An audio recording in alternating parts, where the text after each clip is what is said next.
में बात हो रही थी कर्तव्यों की, अधिकारों की। संविधान ने हमें दिए हैं भाग 3 में, भाग 4A में हमारे कर्तव्य।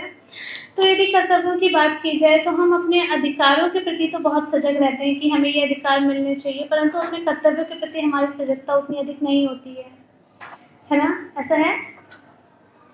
ये सब करते हैं ना, हम मांगते हैं अपने इनफैक्ट हम अपने परिवार को भी देखें तो माता पिता से सिर्फ हम मांगते हैं कि ये हमारा अधिकार है, हमें ये दीजिए, परंतु यदि कर्तव्य की बात आती है तो हम उनके प्रति उतने अधिक उत्साहित नहीं होते हैं कि हमें उन्हें क्या सौंपना है। तो मैं आग्रह करूँगी 4 पंक्तियों से आदरणीय भाई साहब श्री चमन लाल जी को कि वे मंच पर आएँ और नागरिक कर्तव्य पर अपने विचार साझा करें। तो मैं कहना चाहूँगी कि जिनके सहयोगी राम लखन उन्हें कष्ट व्यूह की भीति क्यों? जिनके सहयोगी राम लखन उन्हें कष्ट व्यूह की भीति क्यों? पुरुषोत्तम स्वयं सारथी बने, पुरुषोत्तम स्वयं सारथी बने, फिर किसी और की नीति क्यों? आदरणीय चमन लाल जी भाई साहब।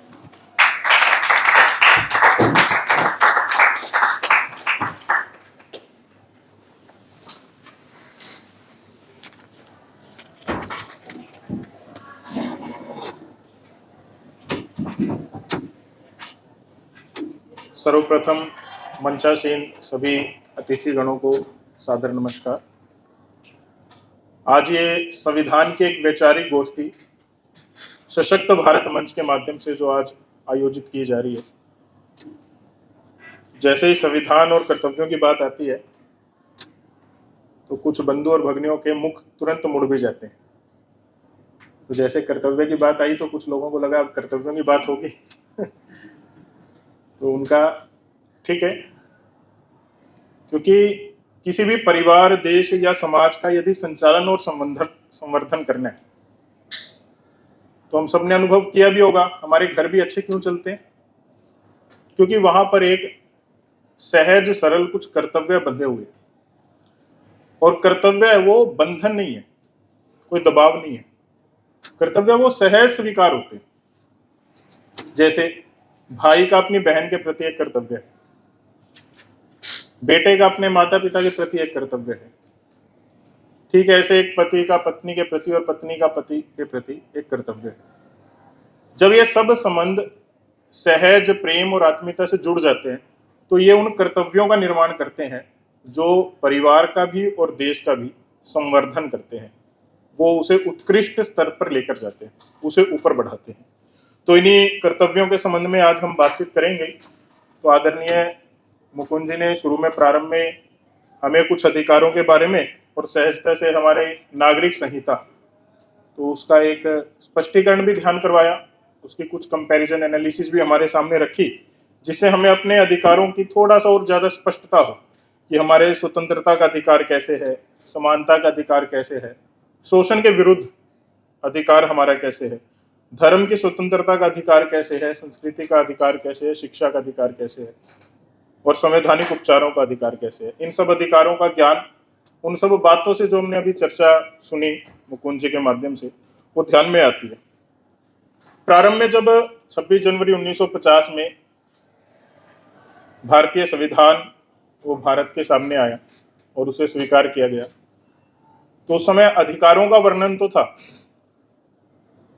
लेकिन उस समय कुछ ऐसे नागरिक या मौलिक कर्तव्य वो सबके सामने नहीं आए थे। उनकी चर्चा उस समय की आवश्यकता के अनुसार नहीं हुई थी। जैसे शुरू में भाई साहब ने बताया भी कि संविधान में कुछ चीजें समय और परिस्थिति की आवश्यकता मांग के अनुसार जुड़ती भी गई, आवश्यकताओं का संशोधन भी होता गया, इसलिए अपने यहाँ पर संशोधन बहुत सारे आपको दिखाई देंगे भी।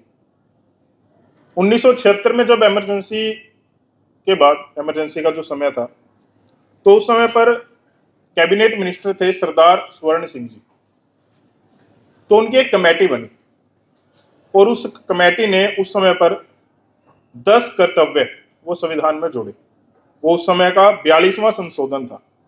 बाद में 2002 में वो संशोधन होते हुए वो 10 कर्तव्य से 11 कर्तव्य हो गए, और वो 11 कर्तव्य जुड़ गए। और इन्हीं कर्तव्यों की याद में प्रत्येक 6 जनवरी को हम कर्तव्य दिवस ऐसा भी मनाते हैं।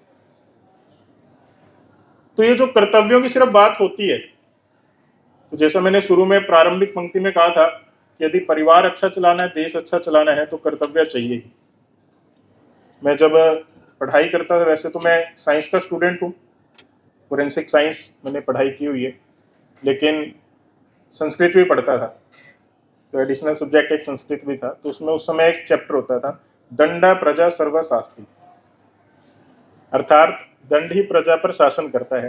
तो यहाँ भाई साहब प्रशासनिक व्यवस्था से बैठे हैं, इसलिए जो इनकी शब्दावली थी वो दंड वाली ज्यादा थी क्योंकि इन्हें वो प्रशासन, वो नियम लागू करने होते हैं जिससे देश समाज वो एक नियमों के साथ में चले।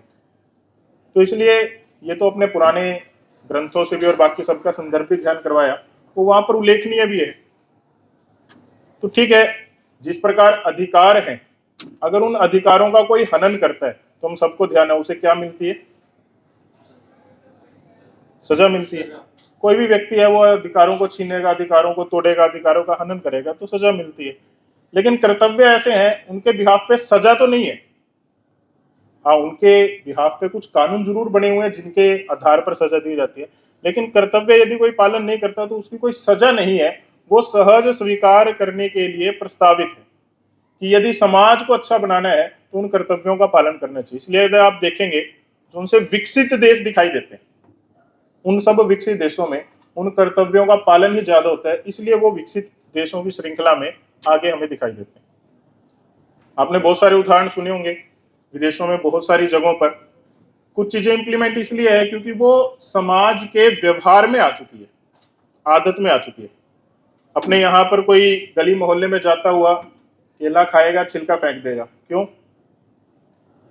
क्योंकि स्वतंत्रता में है, लोकतांत्रिक देश में है, उसकी मर्जी। लेकिन वहीं अगर वो उसे अपना कर्तव्य मान ले कि ये जो छिलका मैंने बाहर फेंका है ये डस्टबिन में फेंकना है, तो भारत भी वही सुंदर स्वच्छ व्यवस्थित देशों की श्रृंखला में गिनना प्रारंभ हो जाते हैं। ठीक ऐसे नियमों का पालन भी ऐसे ही है।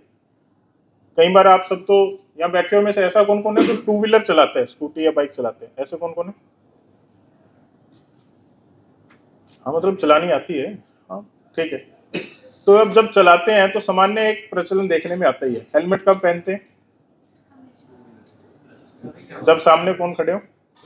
पुलिस वाले। तो पुलिस वाले खड़े होंगे, इस चौराहे पे होंगे, इस नाके पे होंगे, इस डर के कारण से जब ये चीज पालन करते हैं तो इसका मतलब वो अभी हमारे कर्तव्यों में आ गया, नहीं आया? नहीं आया। तो कर्तव्य तभी है जब हम उन्हें स्वयं स्वीकार करें, किसी के दबाव में आके स्वीकार करना वो हमारा कर्तव्य नहीं है। तो इन कुछ कर्तव्यों के बारे में, जैसे भारतीय संविधान, इसका पालन करना ये हमारा मौलिक कर्तव्य ही है। संविधान में दी हुई जो चीजें हैं, जो संविधान के माध्यम से हमें अपने आदर्शों के बारे में पता लगता है, ऐसी संस्थानों के बारे में पता लगता है, हमारा जो राष्ट्रीय ध्वज है, राष्ट्रीय गीत है, राष्ट्रीय गान है, राष्ट्रीय प्रतीक चिन्ह है, उन सब की जानकारी मिलती है। तो ये हमारा कर्तव्य है, उन सबका क्या करना है? सम्मान करना है। क्या करना है?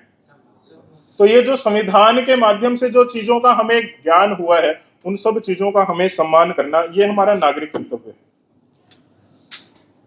आज हम भारत में स्वतंत्र हैं, जो चाहे मन चाहे बोल सकते हैं, कर सकते हैं। ये स्वतंत्रता किनके माध्यम से हमें प्राप्त हुई?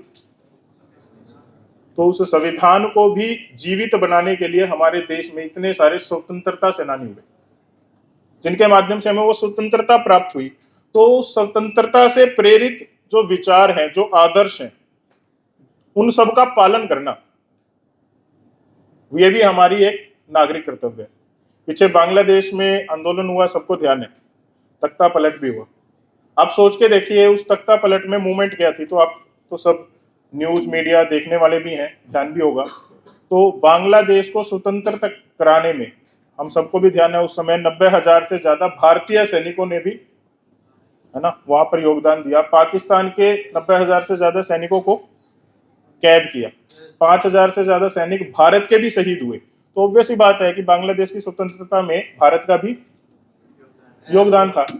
लेकिन वहां की जो युवा पीढ़ी है उन सबको भ्रमित किया गया, उन्हें क्या बताया गया कि भारत वो आपके ऊपर कब्जा ही कर रहा है, वो आपको किसी न किसी प्रकार से दबा ही रहा है। तो भारत के खिलाफ ही भड़काया गया और उसी का परिणाम था कि वहां पर भारतीय और हिंदू उन सबके ऊपर आक्रमण भी किए गए। वो सिर्फ विचार, और सिर्फ ये नहीं कि यहाँ तक किए गए, वहां पर उन्हें स्वतंत्रता दिलाने में जो सेनानी थे, आंदोलन उन्हीं के मूवमेंट पे था, और बाद में उन्हीं की मूर्तियां तोड़ी गई। क्यों तोड़ी गई? क्योंकि उनकी अपने स्वतंत्रता सेनानियों के साथ वो आत्मीयता, वो भाव, वो कर्तव्य नहीं था। हमारे यहाँ पर कोई भगत सिंह के बारे में बोल सकता है क्या कुछ? तो तुरंत खून खोलता है। क्यों खोलता है? क्योंकि हमारा जुड़ाव हमारे उन स्वतंत्रता सेनानियों के साथ है, उन स्वतंत्रता आदर्शों के साथ है, उन विचारों के साथ है। तो ये हमारा कर्तव्य है कि हमारे जो स्वतंत्रता के आदर्श हैं उन सबका हमें पालन करना चाहिए। जो भारत है, भारत में अगर आपने देखा होगा, भाई साहब ने एक बहुत अच्छा शब्द भी बोला, तो उससे कुछ चीजें समझ आते हैं कि हर एक चीज का स्पष्टीकरण इंग्लिश में नहीं मिलता है। तो नेशन की यदि आप संज्ञा में जाएंगे तो वो भारत में जिससे हम राष्ट्र कहते हैं उसकी संज्ञा के इक्विवेलेंट नहीं है। तो नेशन में तो कहा जाता है एक जैसे विचार, एक जैसी भाषा, एक जैसा आचरण पालन करने वाले सब लोग एक नेशनलिस्ट हैं। लेकिन अगर भारत में जाएंगे आप, तो जम्मू कश्मीर से लेकर कन्याकुमारी तक कहीं भी चले जाएं, किसी एक राज्य में भी चले जाएं, सब जगह पर भाषाएं कितनी प्रकार की मिल जाएंगी। तो इतनी सारी भाषाएं हैं, इतनी सारी बोलियां हैं, इतनी सारी आचरण करने का, व्यवहार करने की पद्धतियां अलग अलग है, त्योहार बनाने के तरीके भी सबके अलग अलग होंगे, इतनी सारी विभिन्नता है, उसके बावजूद भी भारत एक है। तो अपने यहाँ कहते हैं एकता, स्वतंत्रता, समानता रहे, देश में चरित्र की महानता रहे। तो चाहे विभिन्नता है, सब कुछ है, लेकिन उसके बावजूद भी पूरा भारतवर्ष वो एक है। भाषा के नाम पर, क्षेत्र के नाम पर, जातियों के नाम पर भेदभाव नहीं होगा। इसलिए यहाँ पर कहा गया सद्भाव, उसका कर्तव्य पालन करना। कहीं भी किसी भी कारण से ऊंच नीच भेदभाव वो नहीं होना चाहिए, किसी भी कारण से कोई टकराव या टूट नहीं होनी चाहिए। तो ऐसी एकता और सद्भाव वो हमारा एक कर्तव्य है। हमारे इस भारत की अखंडता को बनाए रखना ये भी हमारा कर्तव्य है। कोई भी आएगा और हमें अपनी भाषा के नाम पे कहेगा नहीं तुम्हारी भाषा सुपीरियर है, बाकी सब भाषा इंफीरियर है, तो इसका मतलब वो किस मानसिकता का है? देश को तोड़ेगा या जोड़ेगा? तो ये हमारा कर्तव्य है ना, ये हमें समझना है कि वो तोड़ने वाली मानसिकता है या जोड़ने वाली मानसिकता है। तो ये अखंडता का कर्तव्य, ये भी हमारा नागरिक कर्तव्य है। देश की रक्षा करना, तो एक देश की रक्षा होती है जो हमारे सैनिक और फौजियों के माध्यम से या पुलिस प्रशासन के माध्यम से होती है, लेकिन उसके अलावा नागरिकों का भी मूलभूत एक कर्तव्य रहता है। यदि कहीं पर भी कोई ऐसी सामान वस्तु पड़ी मिल जाती है, पहले तो बहुत सूचनाएं आती थी, आजकल तो पिछले कुछ सालों से प्रशासनिक भाई साहब और जैसे लोगों के सहयोग से ये चीजें रुकी भी हैं। तो पहले होता था ना, कोई भी पराई चीज दिखी तो उससे क्या रहें, सावधान रहें, दूरी बना के रखें। तो ये सब चीजें क्या है, ये सचेत रहने की आवश्यकता है कि यदि देश में रक्षा करनी है तो हम सचेत रह के भी देश की रक्षा कर सकते हैं, हम अपनी जानकारियां पूरी रखते हुए भी देश की रक्षा कर सकते हैं। तो उन सब चीजों के माध्यम से देश की रक्षा करना और देश की रक्षा करने के साथ साथ में सेवा करना, ये भी हमारा कर्तव्य है।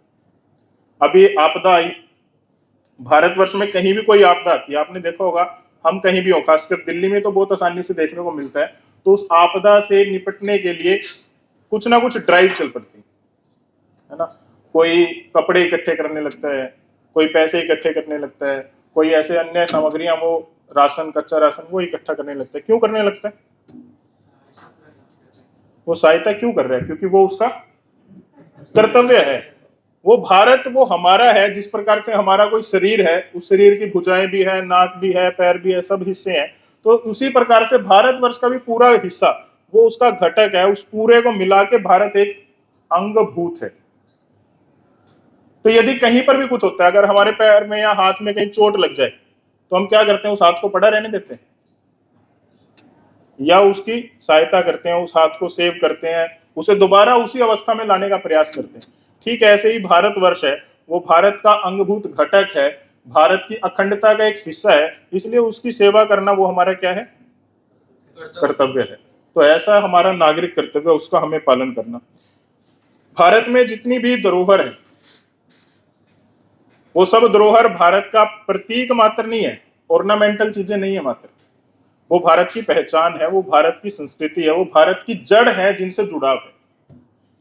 जैसे ही हम किसी ऐसे धार्मिक स्थान पे जाते हैं, तो आप में से बहुत सारे जाते ही होंगे कहीं ना कहीं, तो तुरंत धार्मिक स्थान पे जाके हमें उस आराध्य देव की याद आ जाती है, होता है ना ऐसे। जिस भी देवता के स्थान पे हम जाते हैं। ठीक ऐसे ही यदि हम वार मेमोरियल जाते हैं तो किसकी याद आती है? तो हमारे शहीदों की। ठीक ऐसे हम किसी म्यूजियम में जाते हैं तो वहां पर लगी हुई आकृतियां वो हमें उस चीज से जोड़ती है, उससे जुड़ाव करती है। तो हमारी जो धरोहर है इनकी सुरक्षा करना, इनका सम्मान करना, ये भी हमारा क्या है? कर्तव्य है। तो इस कर्तव्य का भी हमें पालन करना। एक भाई साहब ने एक विषय रखा भी, महिलाओं का सम्मान, ये भी हमारा कर्तव्य है। भाईचारा बना रहे, सद्भाव वो पूरे भारतवर्ष में बना रहे, ये भी हमारा कर्तव्य है। और हम सबको ध्यान है, ये सारी की सारी चीजें वो जिस भूमि पर हो रही है, इस भूमि को पूरी को हम क्या कहते हैं? भारत। और इसके साथ एक सांस्कृतिक जुड़ाव या भावनात्मक जुड़ाव में कुछ जगहों पर और सामान्यतः सब मनुष्यों के अंदर भारतवर्ष में तो भारत के लिए एक और शब्द उपयोग किया जाता है, भारत माता। क्या कहा जाता है? क्यों? क्योंकि जिस प्रकार हमारी माँ हमारा लालन पालन पोषण करती है, ठीक उसी प्रकार से इस भारतवर्ष पे जहां हम रह रहे हैं, तो ये भारत भूमि जो हमारी मातृभूमि है, ये हमारा लालन पालन पोषण कर रही है। तो यहाँ पर जितने प्राकृतिक संसाधन है, उन सब प्राकृतिक संसाधनों की सुरक्षा करना, उनका सम्मान करना, उन्हें व्यवस्थित रखना, ये किसका कर्तव्य है? हमारा कर्तव्य।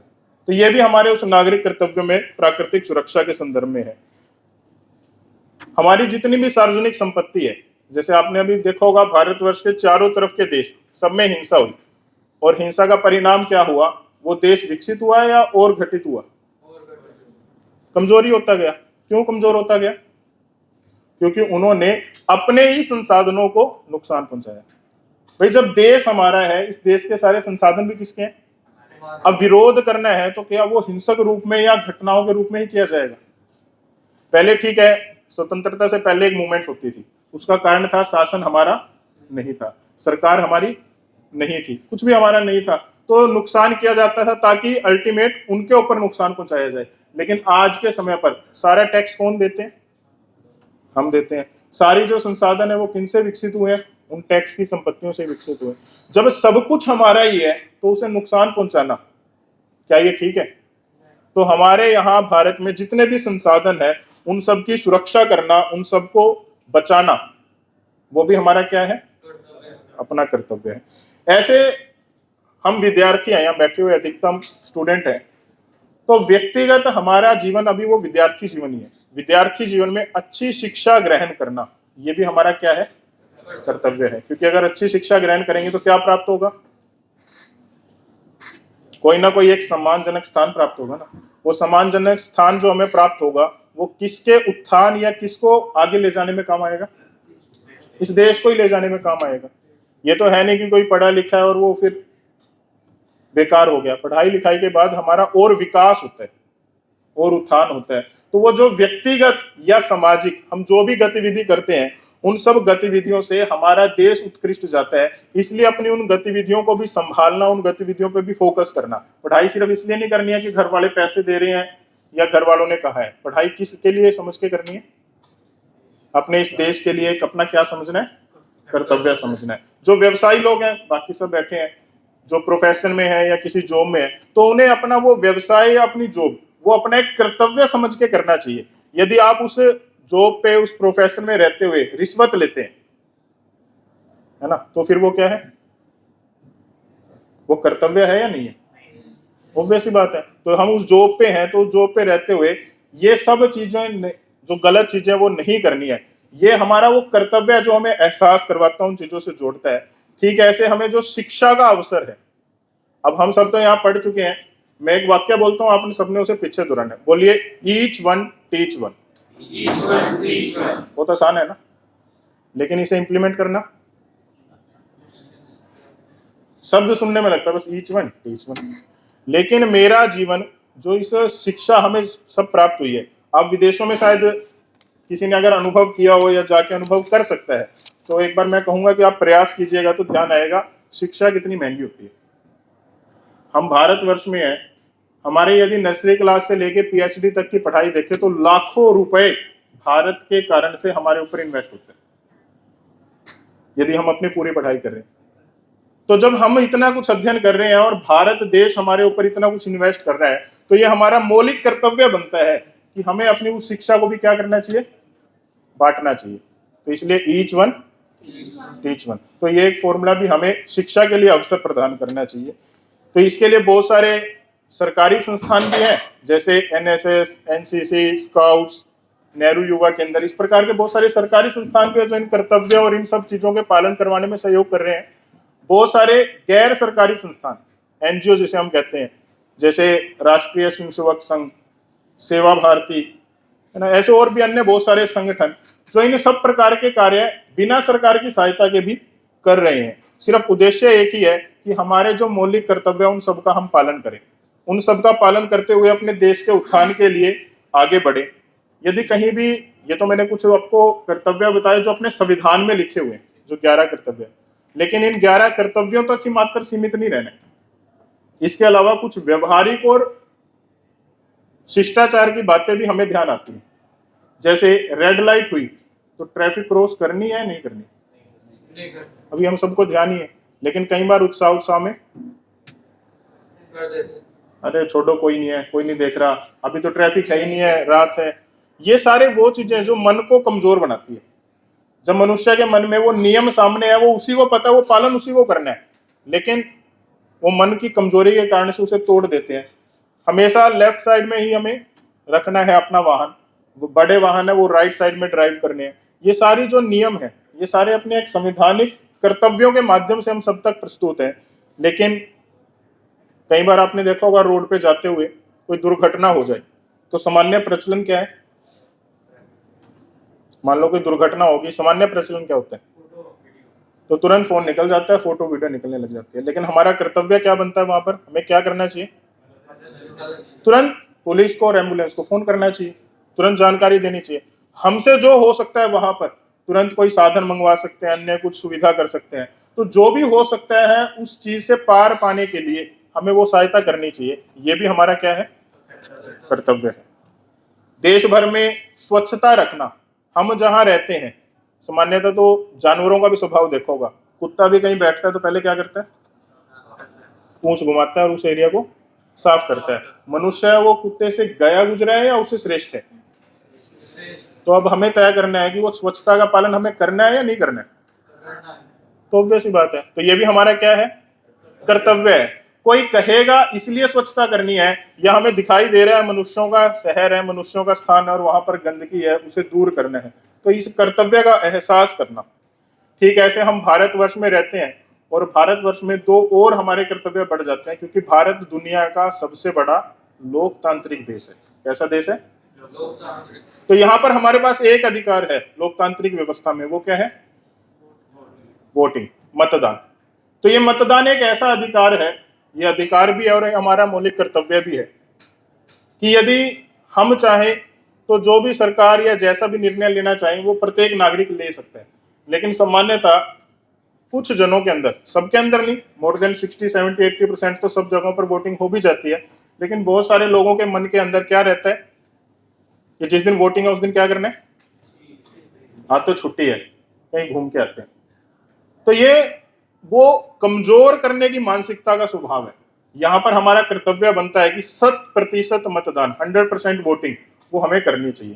ठीक है, ऐसे आजकल भारतवर्ष में एक मुहिम चल रही है, आपने बहुत सारे माध्यमों से देखी भी होगी। उसका कारण है कि यदि आपको पूरी दुनिया में एग्जिस्ट करना है तो पहले अपने आप को क्या बनाना पड़ेगा? सशक्त बनाना पड़ेगा। क्या बनाना पड़ेगा? और सशक्त हर प्रकार से बनाना होगा, वो चाहे आर्थिक हो, शारीरिक हो, बौद्धिक हो या सेना के आधार पर हो, किसी भी आधार पर हो, सब प्रकार से सशक्त चाहिए। तो आजकल भारत में एक मुहिम चली हुई है, भारत के प्रधानमंत्री ने लाल किले से भी और अन्य कई जगहों से उसका जिक्र भी किया है। वो मुहिम है स्वदेशी। क्या है? भारत में बनी हुई चीजों का उपयोग भारत में आवश्यकता के लिए करना, मात्र दिखावे के लिए ब्रांड के पीछे भागना, वो भारत की आर्थिक व्यवस्था को क्या करता है? कमजोर करता है। तो हम सब भारत के नागरिक हैं, ये हमारा नागरिक कर्तव्य बनता है किसका पालन करना? स्वदेशी का। किसका पालन करना? तो जो जहां जैसे भी हमें स्वदेशी चीजें मिल सके उन सब स्वदेशी चीजों का पालन करना। मैं इसके साथ साथ कुछ दो उदाहरण आपको देकर अपनी पूर्ण बात करना चाहूंगा। हमारे भारत के प्रथम राष्ट्रपति क्या नाम था? डॉक्टर राजेंद्र प्रसाद जी। आप जब शिक्षक थे तो उस समय का एक वृत्तांत आता है, क्योंकि शिक्षक थे तो एक छात्रावास के वार्डन भी थे। तो उस समय उस छात्रावास में जितने विद्यार्थी पढ़ते थे तो बैंगन की सब्जी बनी हुई, तो सब विद्यार्थियों को बैंगन की सब्जी दी, और सामान्यतः बैंगन की सब्जी खाने का प्रचलन आज भी कम है, मैं खुद नहीं खाता, तो विद्यार्थियों ने भी नहीं खाई, लेकिन उनकी प्लेट में थी, उन सब ने वो जाके कहाँ फेंकी, डस्टबिन में फेंक दी। तो राजेंद्र प्रसाद जी ने जैसे ही देखा, उन्होंने किसी को कुछ नहीं कहा, वो गए, उन्होंने उस डस्टबिन से वो सारी सब्जी निकाल ली और अपनी कटोरी में रख ली।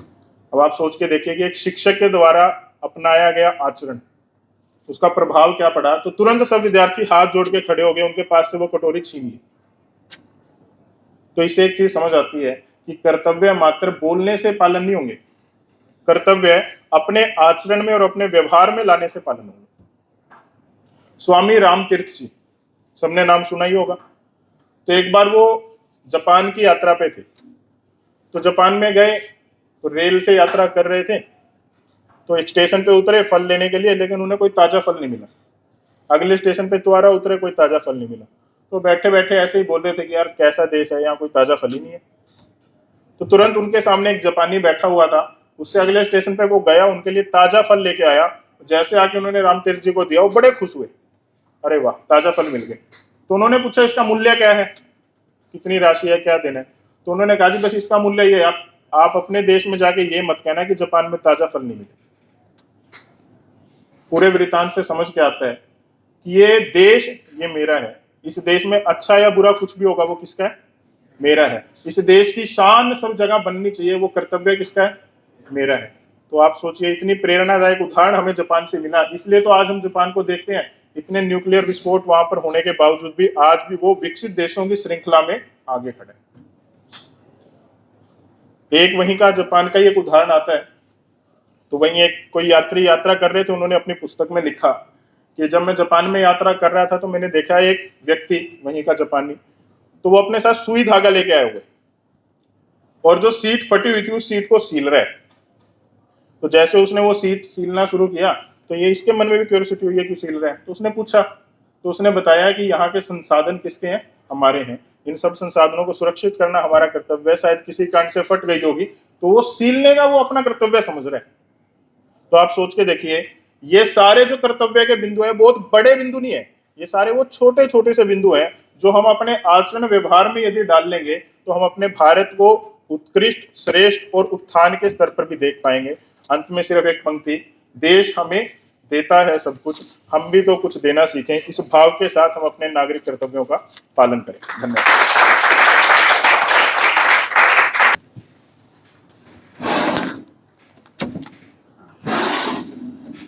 अति सशक्त उद्बोधन, बहुत बहुत धन्यवाद भाई साहब। आपने जितनी स्पष्टता से हमारे कर्तव्यों से संबंधित विचारों से हमें अनुग्रहित किया है, इसके लिए हम सभी की ओर से आपका बहुत बहुत आभार।